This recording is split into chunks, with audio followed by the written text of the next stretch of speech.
we go. We're live. Here we go. Hi, welcome, Facebook. Ladies and gents out there, happy Friday to you. If we haven't met, I'm Kat Trulinos with Ta-Da by Kat Next Level Staging and Design, where we have joy in creating and beautifying spaces for you. I'm really happy to introduce my guest, Vivian Walpole. Am I pronouncing it right? Walpole? That is correct. Okay, not Walpole or something. Yeah, No. I didn't answer that before. Or war. Some people want to put an R in there. No R. Walpole, yeah, no. And she is from Frontier Title. Is that correct?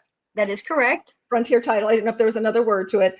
And if you have ever bought or sold, or you know someone who has or is going to, you want to stay tuned, watch this when you can. It'll also be posted on YouTube. But we're going to arm you with some information, you know, and as the saying goes, information is power. And we're here to, in all our topics, help engage you and help you power up in all things home, in what you do. So some of the topics we're going to talk about are that can actually, you know, cause you to not close at the table, which is not a happy feeling, but it happens all the time. Now, sometimes it's from a lending perspective, and there's a myriad of issues that come up on the loan side, but we're not talking about that today. That's another show. We're going to touch on liens, okay, invalid liens, judgments, surveys, mortgage payoff, and fraud documents. Those are all things that can pop up at the end. Oops, I lost what happened. I see you. You see me? Okay, I can't see you. Let me go in here. There we go. Okay. Those are all, sorry about that. Those are, oh, but you can still see me going like this? I can see you. I blanked out in my mind. Those are all things that Vivian's going to share with us that can, and she has seen in her experience in over 8 years in title, show up at the table and prevent someone from closing on their most precious investment, you know, whether it's a flip or your personal home or you're buying for a relative or for yourself. And that's not a happy moment. So we're going to power you up with some great information on how to prevent that. So welcome, Vivian. I gave a little brief on you on who you're with and how long. Let's just jump right in, because we try to keep this at about 30 minutes, because I know there's a lot of good information that you want to share with our viewers.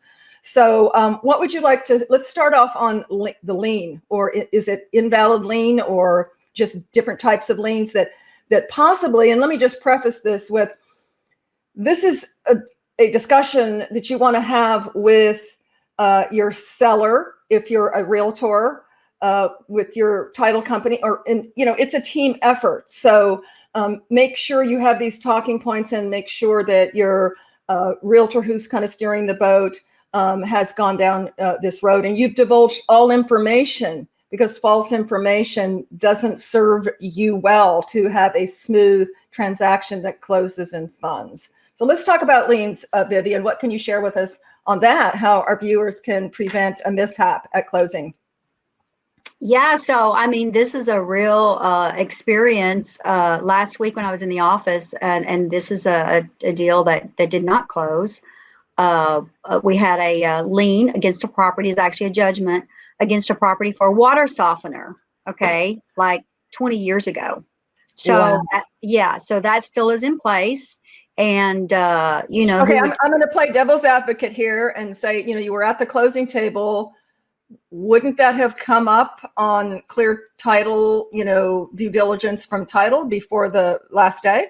Well, see, that's what's happening. So this was not actually at the closing table, but this is probably like a week prior, you know, a week before we're set to close. And then so when we, you know, when we're doing a title search to look at the history of the property, that's when those liens come up. And so this is what had happened. You know, and so who would have thought 20 years ago you're going to have I know, right? A $20,000 judgment against. Wow, that's an expensive water heater. That's big. Well, it was a water softener. You know, water softeners. So back then, I guess they were a lot more expensive. I mean, they're still expensive today, But so I was in an escrow officer's office, and we were listening, because that's how I learn, is I like to listen to, when they're doing the nitty gritty of the file, and they're trying to, get those curative items removed off of the Right. Schedule So I'm going C. to interrupt you here and just say, let's cut to the, okay, so that was a week before. Is that typical that title would not do clear title until a week before? Is that kind of standard with everything Well, that has to happen? it just depends on how, like when we find out there's a judgment or a lien on the property, then we have to contact the seller, and because they have to help us, get that thing removed. Get Satisfy that the lien. lien. Yeah. Yeah, we have to satisfy the lien. And if they don't have the money, which this one did not, if they don't have the $20,000, then the deal cannot close. So we have to get a release. Okay, I'm going to interject. I'm going to interject here only because I've had experience here a little in my real estate dealings. Correct me if I'm wrong. This could be different now, but let's say someone doesn't have that 20,000 or 30,000 or whatever it was. Could they increase, write an amendment to the contract, increase the contract, and pay off the lien? I believe that is a solution. Is that still correct? I'm not seeing that happen. That's, I don't know, because I'm not practicing real estate that's a contract issue. Okay. So I'm just going to tell our viewers out there, I'm pretty positive that's a solution, because I personally have seen it happen. Now, this was back in Southern California, but ask your realtor about that or look into that. There's more than one way to satisfy, and fix a solution. So that is one option that you might explore, is having your realtor, or if you're a realtor, satisfy it that way, through the loan. Either reduce the price of the home, change the price of the home, and have that paid off via that way. Again, every state, if you're listening from different states, even different countries. If you're out there, Patrizia from Italy, hello. But every state is different, so check with your state. I know in Southern California it was a solution. So liens are probably one of the biggest, judgments and liens are one of the biggest things that you find off. So, if you've got a big tax lien, typically, but this is a case where, 20 years ago, it was there. Who would think, so that can, jump up to bite you, obviously, at the end. Judgments falls along with the same thing, liens and judgments, correct?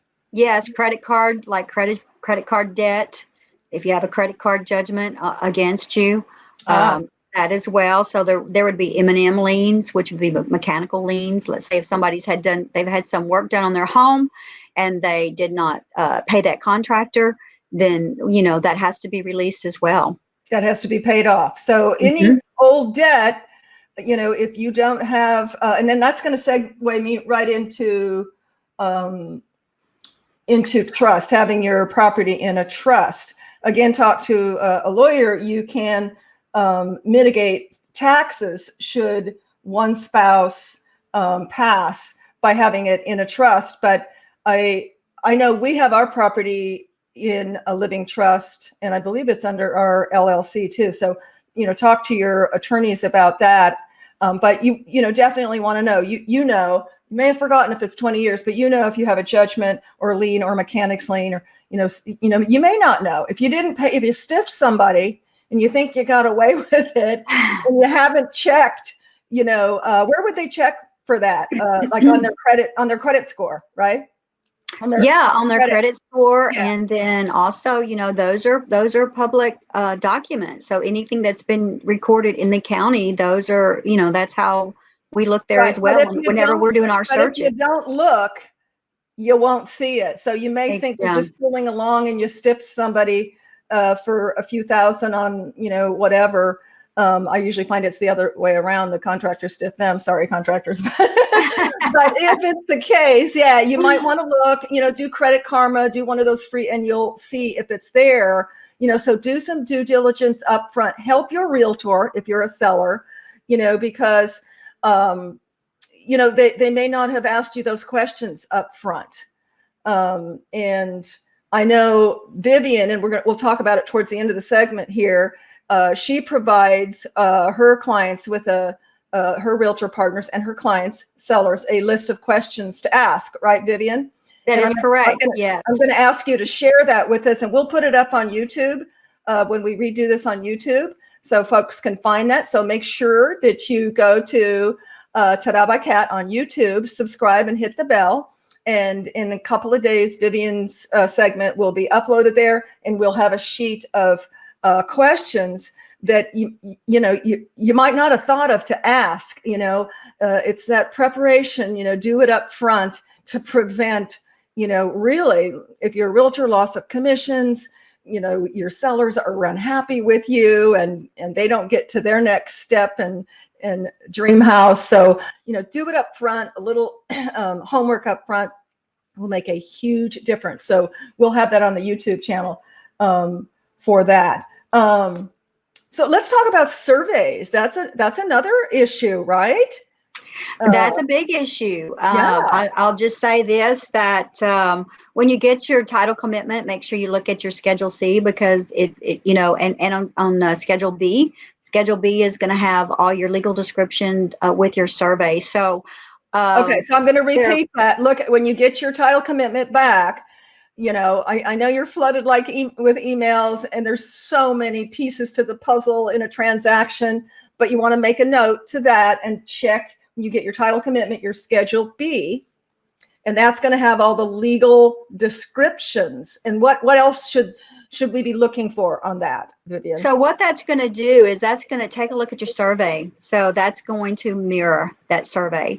So when we issue title, a title policy, it's based on all that information. However, there can be errors on the survey. So if there's errors on the survey, well, if you purchase a title policy, that's where that's going to jump in and take care of that. So I would always suggest that when we do our survey classes, it's always best to get a new survey. However, most sellers will oftentimes want to just use their existing survey along with the T47. And that also needs to be, and that also needs to be notarized. Let me stop you here and explain to folks who may not know what a T47 is. So the T47 is stating that there have not been any changes. So where we get a hiccup in this, on the survey conundrum, is that you've been in the home for 20, 30 years, and you either forgot, or whatever, that there had been a change, that you'd added a pool, or that you'd did a small room addition, etc. And so that all needs to be updated. The T47, if you forego having the survey, the T47 is saying, I hereby swear that everything's the same. Mm-hmm. Right? That's correct. Yeah, that's correct. Yeah. And then so also back with the survey, and I'll just give an example for encroachments. So let's say the neighbor next door, they put up a new fence, and they built the fence maybe a foot over, a foot and a half over onto the neighbor's property. And let's say that person didn't really catch it. They just trusted them, So now we have an encroachment. However, if you do not get a new survey, that survey is not going to pick up that encroachment. Right. So again, with the title policy, if there's an encroachment there, that's when the title policy would kick in. You would go back to the underwriter, because it's not actually the agent, not necessarily Frontier Title, but we write on 4 different underwriters, and they are the ones who would make that claim, against that encroachment. So that's why I always say it's always best to get a new survey, because you never know when a fence has come up, or a flower bed, even for that matter, if someone leaves a flower bed or a big garden there for quite some time. So the survey is always good to have a new survey. I recommend a new survey, and so that therefore we don't have any encroachments on that property. Absolutely. That's a great point, Vivian. And especially, I know where we are in Texas, there's some parts, that are unincorporated, a lot of land, different things like that. I'm in a subdivision, so it's pretty clear, but there can be, especially when there's acreage, some ambiguity and older property, and like you said, older surveys, and it can come up to bite you later.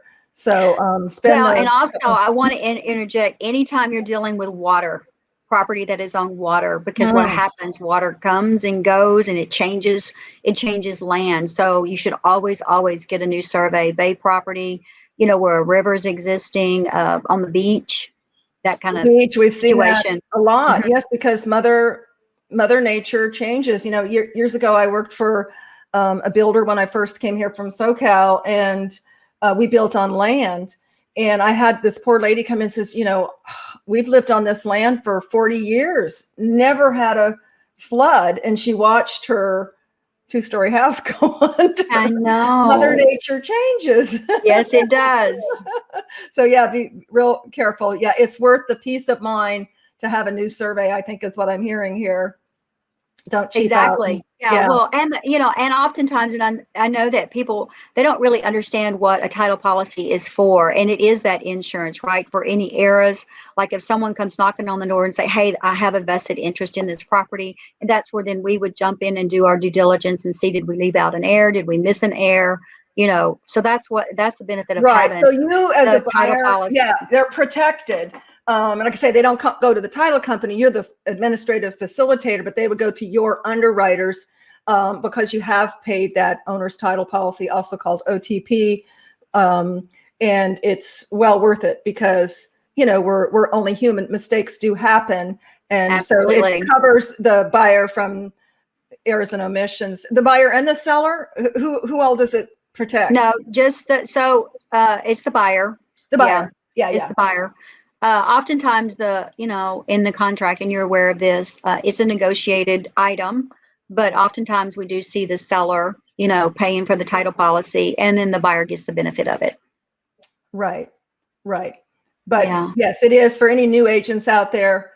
A lot of people say, oh yeah, it's just, it is a negotiable item.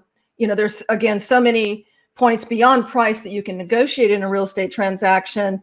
And it's kind of a give and take. So just, depending on what you've negotiated, it can be paid by the seller or the buyer.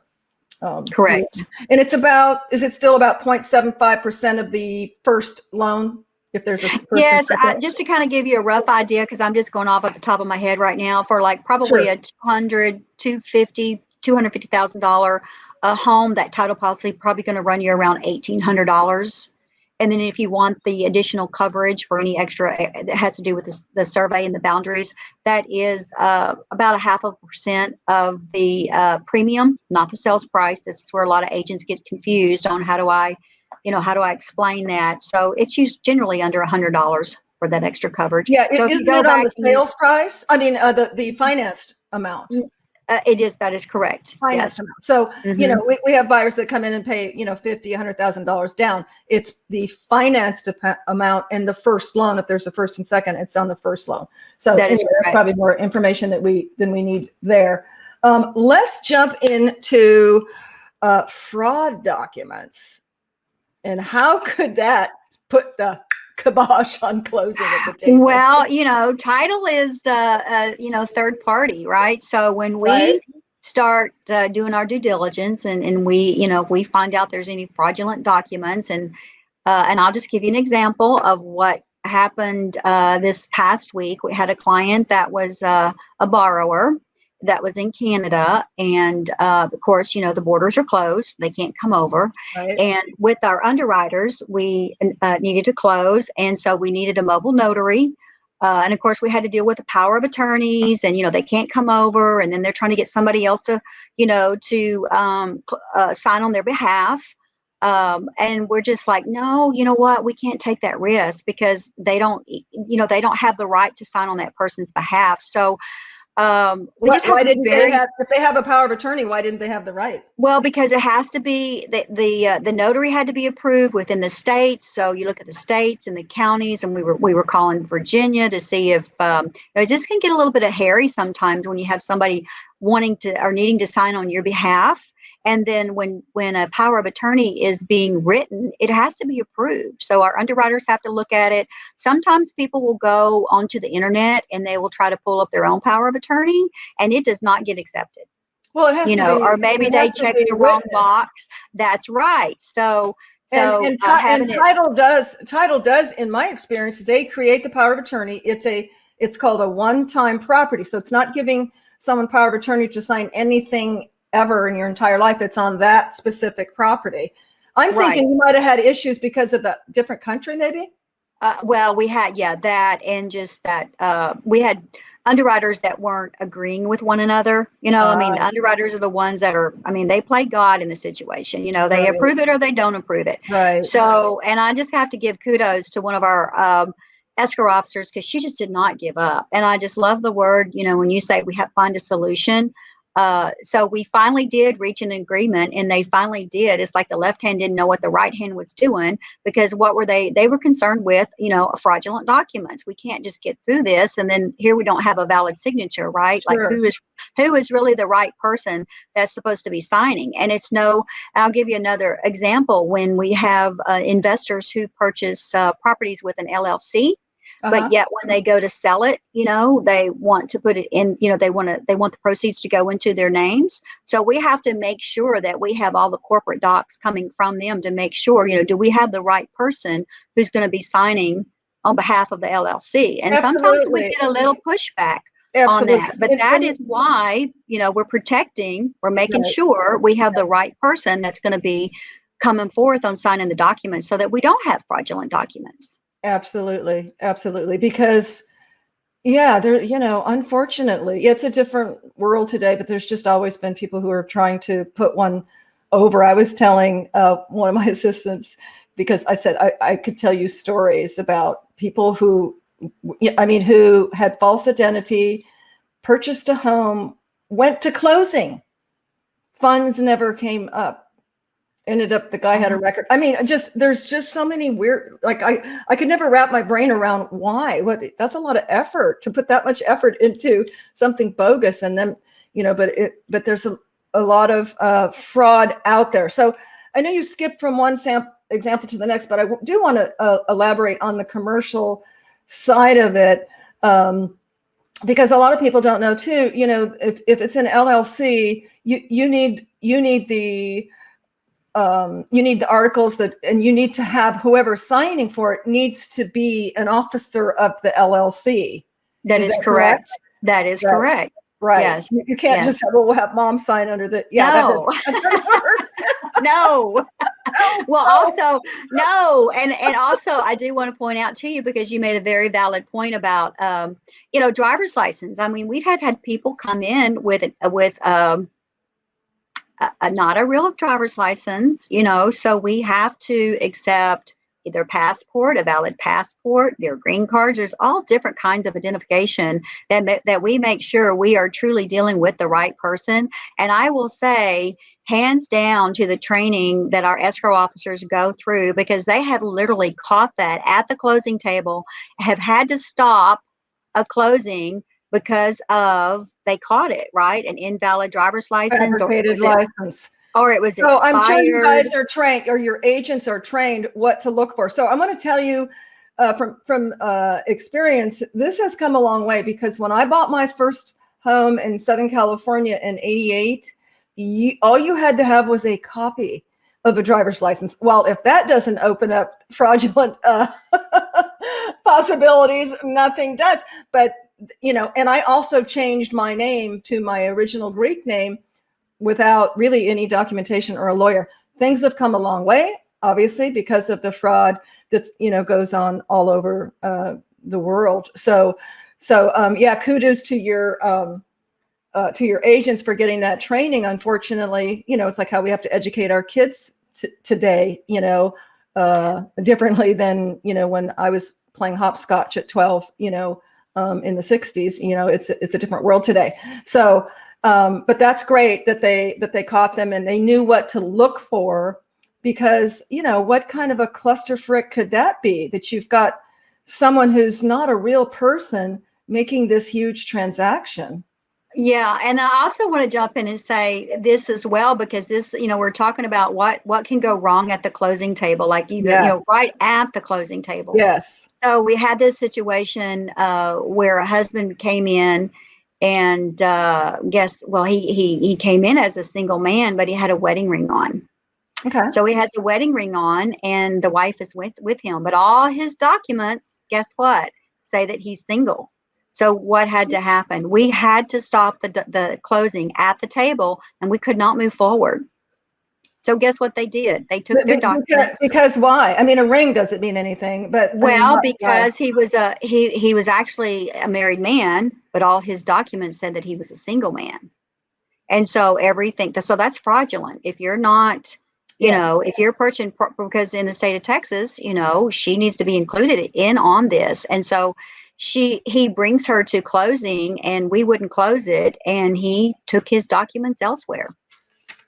Yeah, okay, so I'm just going to ask you a couple questions here because, community property, you don't have to have, and in sometimes, let's say there's husband and wife, but one person's credit would bring it down. You wouldn't have them on the loan, but what you're saying is they do have to, do they have to be on title? Aren't they just automatically on title because of community property? Nope, they're not automatically on title. And that was what he wanted to do. He wanted, because we had the loan docs, he wanted to put her on title. So that meant, which it's no worries, about changing everything, but all the documents were written up wrong according to information that he had provided to us. Right, so, right. We have to go back. So be upfront. I think the message here is be upfront and have a dialogue with your realtor, because what he wanted to do wasn't illegal. It wasn't wrong. That he gave false information, which didn't match with the documents, and title has to be accurate with the documents. You absolutely, I've done many transactions when I was in new home sales where, the wife didn't have good credit, the husband did, and she'd say, well, I'm not, and I go, honey, you got the best of both worlds. You're not on the loan, for obvious reasons, so you could get the loan, but you're on the title. So that's right. You own it, but he's responsible for it. That's correct. I had to say that. Sorry, guys. But, I wanted to give her peace of mind, so it's perfectly fine and doable, to craft it that way, because you don't want one spouse or the other to bring it down to where your credit is in the toilet and you can't get the loan. So there's an easy way to do that. Yes, your community property, but you do want to protect yourself to be on title. So in this case, they didn't close at the table. Title had to redo all the paperwork. They probably had to come back another day. They did. They evidently did, they obviously did close, but not on that day. And you know what? If you got moving trucks planned, you took time off from work, you had the kids taken care of, all this kind of stuff, it can be very disappointing. So do that due diligence up front. We got about 2 minutes. Is there anything before we sign up, Vivian, that you wanted to share quickly with our viewers? Yeah, I just always want to say, it matters who you partner with. And like what you said when you started the episode, is knowledge is power. And it's okay to say if you don't understand or know something. So reach out to your title partners, reach out to your lenders, anybody that can help you stay well versed in your education, because the laws are always changing. I'm always sitting in on classes. I teach classes. That's what we're here for. So we're here to help you do better in your business, take your business to the next level, and be the very best in your field. So like if you're going to be a realtor, be an amazing realtor.